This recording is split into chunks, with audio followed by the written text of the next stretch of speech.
Hi, I'm Dane Mosel, the Marketing Product Specialist for Hesston by Massey Ferguson and Massey Ferguson hay equipment. This is the 2200 series large square baler, and we're going to talk about the adjustments that we can make on them. The hitch on the 2200 series is a spherical ball that can be changed out for an insert depending on whether you are running a Cat 3 or Cat 4 drawbar hitch. I'm going to show you a couple of adjustments that we make underneath the side shield, as well as how to tie some twine together. In here we can see our stuffer door trip. We adjust this by turning this turnbuckle as well as tightening or loosening this spring. Ideally, we want to be able to make one flake per one stroke of the plunger. The 2200 series large square balers can hold 30 balls of twine. We use 6 for each side of the knotters, 6 for the top knotters and 6 for the needles, as both twines have to come together. So we have 12 balls of twine that are actively tied into the bale. This leaves us with extra balls to fill in for when we run out of the front. One of the biggest problems is when we tie these two balls together for the reserve. If this knot gets caught somewhere, we will have a knotter malfunction. I'm going to show you one of the more proven ways to tie twine together and to prevent downtime. We will take the tail, which is on the outside of the first ball, and the head, which is on the inside of the second ball, and tie them together. We want to make 2 revolutions on the first side of it, and then come together and pull them tight.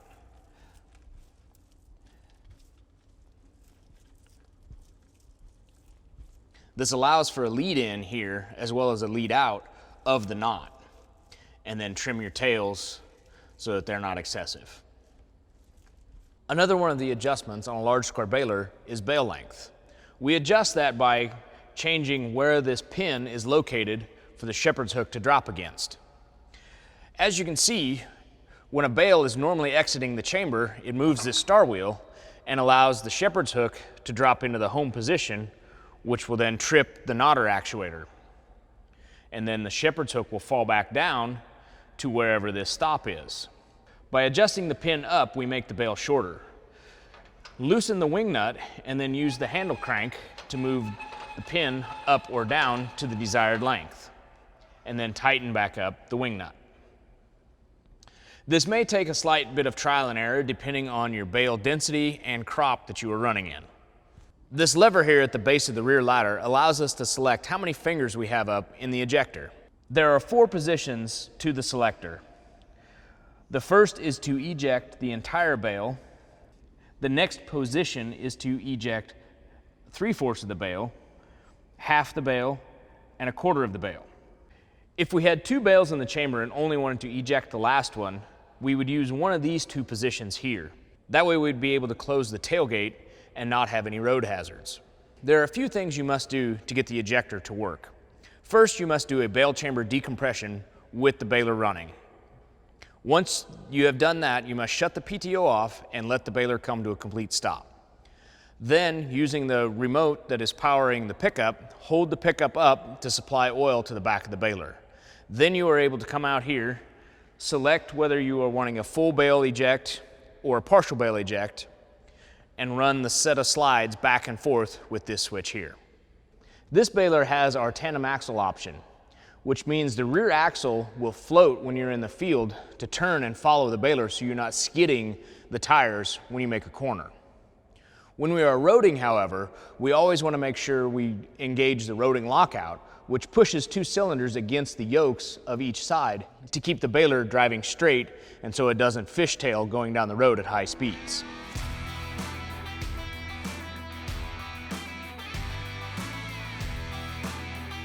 This is the 2250 large square baler, which is our 3x3 version.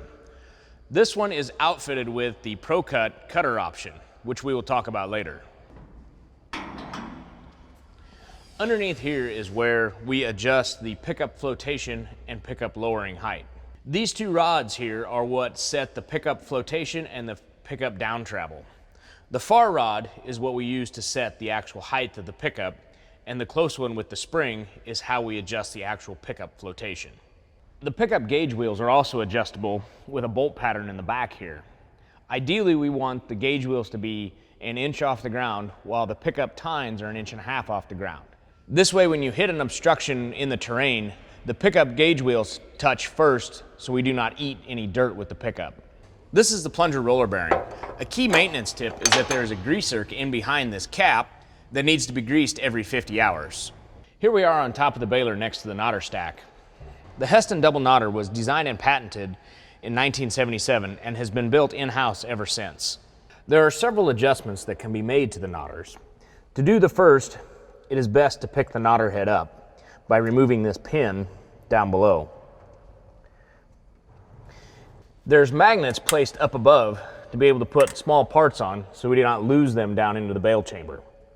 Make sure when you pick the knotter head up to only pick up so far and then put your hand over here, as when the twine knife comes around, it can catch you. There's also a tool available to help pick the knotters up. Many times I get asked what these reflectors up on top of the baler are for. These are visual indicators of whether the slackers, which are set behind the knotters, are in the proper location. When a bale is tied, these will pop up, and then as the twine goes through and across the bale, they will all walk back down. And if one of them is drastically higher than the other, it tells the operator that that twine is missed and not feeding along the top of the bale.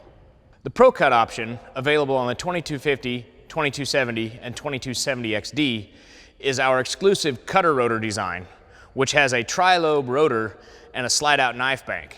On the 2250, we have the ability to run 16 knives with a bank of half and half, or on the 2270 and 2270 XD, we have 26 knives, and we can run that bank half and half. To access the slide-out knife bank, we must first disengage all the knives and then lower the drop floor.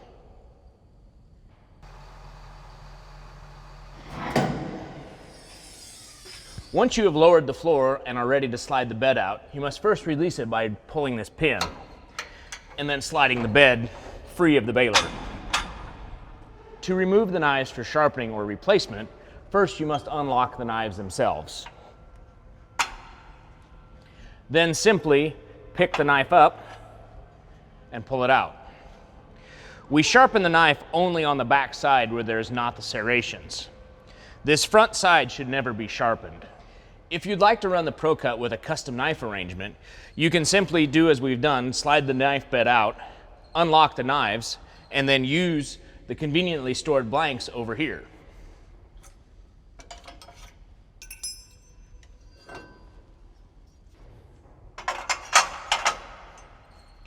This allows us to not have a knife in this slot, but yet keep everything protected and minimize the amount of chaff that drops down into the bed. Once we've serviced the knives in the bed, make sure we lock the knives themselves back in place. And then simply roll the bed back into the baler. To select the right knife bank, push the button and select the right knife bank. To select the left knife bank,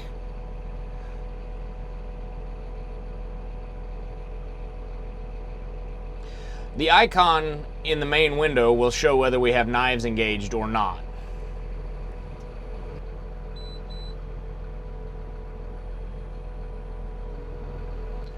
It will also show if we have the floor dropped or not.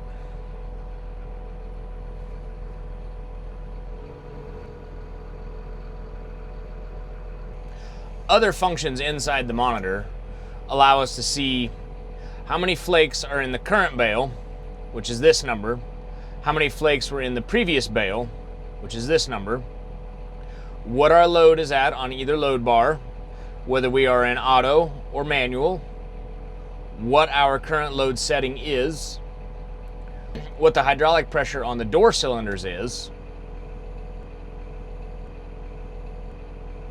gearbox temperature. We can also change what each individual icon is.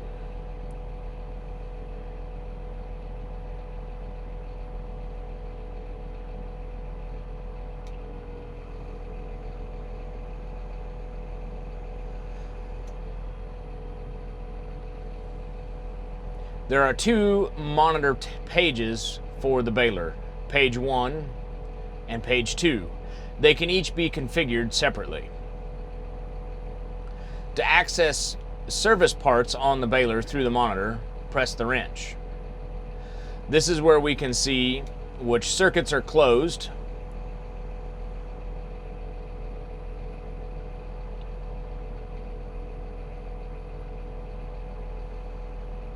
we can also diagnose by voltages,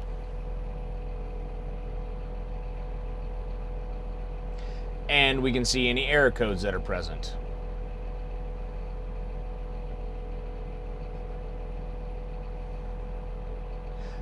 Underneath the wrench is where we also select what configurations are shown on the baler, so that whether we have a bale chute, cutter, ejector, scale, accumulator, or tandem axle or single axle.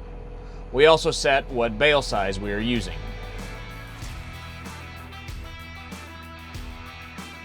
For more information on these individual balers, please visit your local Hesston by Massey Ferguson dealer or go to masseyferguson.us.